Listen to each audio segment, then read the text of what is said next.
Next on the list, maybe the most exciting game of the weekend. College game day going to be there. That is at Kyle Field, College Station, Notre Dame at Texas A&M. And Aaron, when you talk about this game, defense, let me say it again, defense. Both of the defenses that you see in this game should be incredible. Yes. Should be incredible. Let's talk about Notre Dame real quick. Excuse me.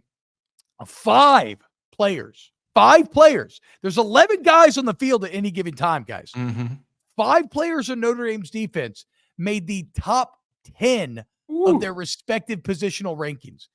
Howard Cross III is the 3rd ranked interior defensive lineman.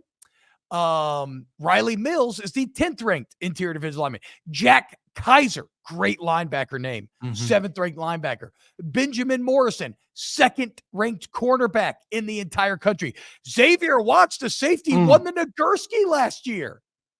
So they've got 5 players in the top 10 of their positional matchup.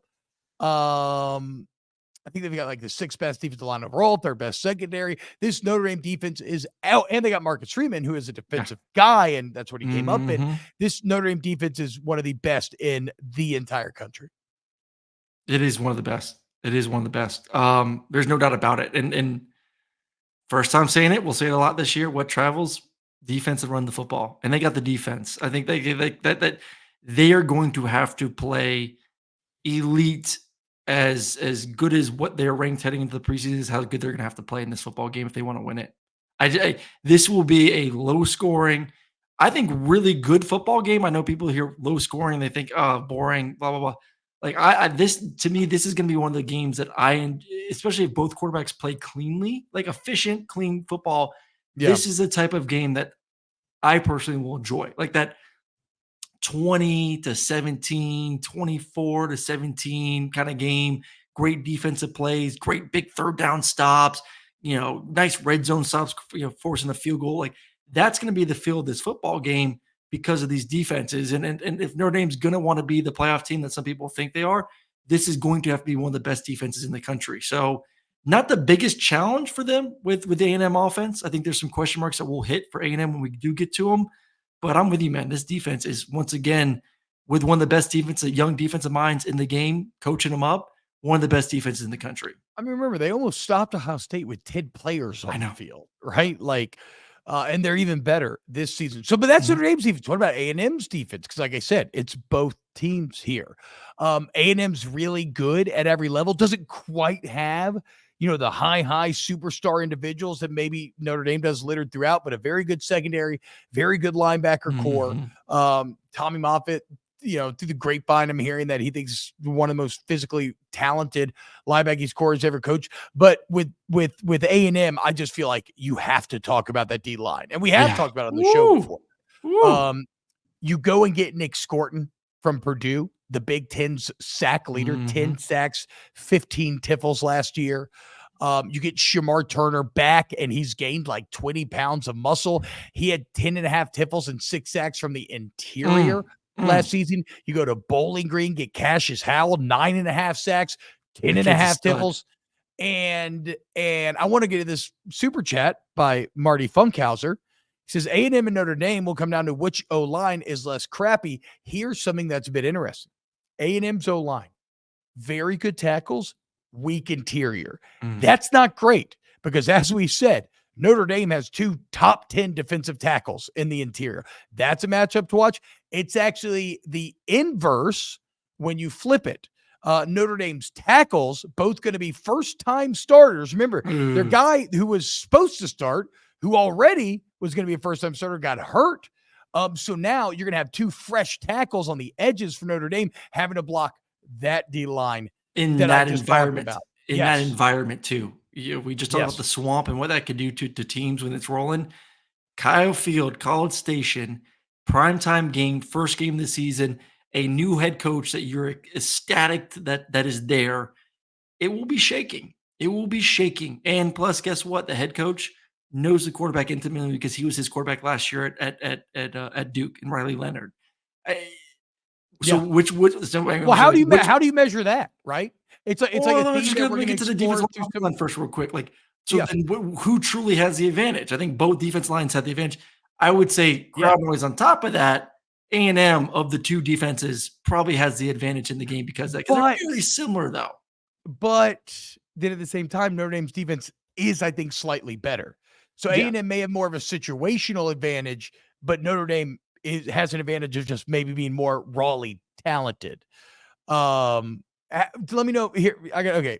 So in my view, Connor Wegman is the more talented quarterback, but Yes. he's going against the better defense and is less proven. Riley Leonard is more proven, but has some holes in his game and is on the road against a great front seven with 2 new offensive I tackles, like just you don't believe in said. Riley Leonard. I don't believe in Which Riley Leonard. quarterback will hold up better Connor. in this settings? Connor. Really? I Even though just we've only really seen him do it against like what, New Mexico, and he was good in watching that Miami watching Notre game. Dame, watching Sam Hartman is and maybe Riley's better fit for Notre Dame because of the lack of talent and skill around the outside. But like just go back and think about the excitement of Sam Hartman, the ACC record holder for most career touchdowns. When Yeah. he transferred to Notre Dame, what were we saying? Oh my God, this guy is a stud. One, because he looks really good. He's beautiful to look at. But like this guy owns the record for most career touchdowns in the ACC. And he was average as average could be last year at Notre Dame. Why? There was nothing around him. Now you put in a quarterback who is a significantly less of a passer and expect him to possibly do better in a Denbrock offense that is about throwing the football?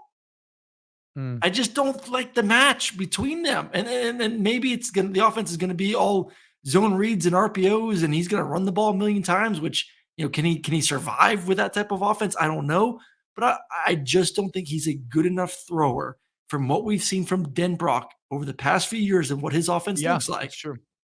I don't think that's a good fit at all. And they don't have the Um, skill on the outside to match up with it. So as a whole, I think Notre Dame's offense is significantly lower in my books to where A&M's offense is. to your point, Aaron, Riley Leonard, the ninth least accurate quarterback in the Power Five, actually. So your Mm. eyes serve you well in terms of what some of the analytics are saying about on-target throws. Um, in the end, I think the other interesting thing about this game, and this is a theme that we'll continue to explore, but what was the big factor that we could not have predicted in Georgia Tech, Florida State? It was Santucci and the defensive improvement. Mhm. How much can a coaching change, or how do we project, how do we predict how much of an impact a coaching change can have on making players who were bad look good? And that's a theme throughout all of week one, but especially I think when you get to Mike Elko coming back to College Station, trying to change the culture from the top down, bringing in Tommy Moffett and company, like we just can't really know that impact. That said, Mhm. I'm bullish on A&M. I I am too. um I am I too. am I am I am doing I am doing a slight A&M win here. And maybe I'm crazy after how I opened up talking about how incredible the Notre Dame defense is, but I think A&M is going to be a force to be reckoned with at home this season. This is not a complete rebuild. This isn't a new Yeah. coach in having to get a bunch of new guys. This is a coach that is one very familiar with the roster because he was there not long ago. He recruited a lot of these guys. A lot of the guys already knew him, knew the system, respected him as a man and as a coach. He's back. And yeah, there was some turnover, no doubt about it. But like that was still one of the most talented rosters in the country over the past few years. Like they have recruited at a very high level. So he Yes. inherited an Yeah. Yeah. Oh, yeah. incredible roster. Incredible Bro, roster. even post transfer portal, they're still seventh Yeah. in the country on blue chip ratio. They have just as much talent. It's As it's a, it's maybe not as much very strong unique front line. situation. Very unique situation. So he has, if we think that this is an upgrade from the coaching perspective, if I think the big question mark for A&M of are they an 8-win team or are they maybe a team that could contend with 9, 10 wins? Maybe it's Connor Wegman. It's Connor Yeah. Wegman. It's Connor Wegman. Who, I think by the talent's way, there. I think culture's better. If Connor Wegman's healthy and if Connor Wegman is as good as he's teased us to be over the past couple seasons, this will be a really good football team. I forgot to mention to you, Aaron, but on PFF's quarterback prospect board, Wegman QB1, Graham Mertz top 5, but Wegman potentially QB1 going to next year's draft. That's my only deal with Wegman though. It's a lot of like I keep hearing that, but we haven't really We seen haven't it. seen it. We saw it against 2 small school awful defenses last year, and I think was it against Miami. Didn't he have a He pretty played good decent shootout versus going Miami. on? Yeah. Yeah, like they had a Yeah. shootout going on. They just couldn't stop Miami, right? They lost again. I can't remember They lost. exactly. Um, They lost 48-33. so yeah, it all again, which quarterback can better overcome a defense that I believe is more talented Mhm. than the guys around them? Yep. So like both quarterbacks going to be punching uphill. Who can do better? Aaron says Wegman. I think so. I Yeah. think so, especially because Elko knows Leonard's game inside and out. That's why I'm Mhm. going A&M. Aaron, you're going A&M as well? I'm going A&M.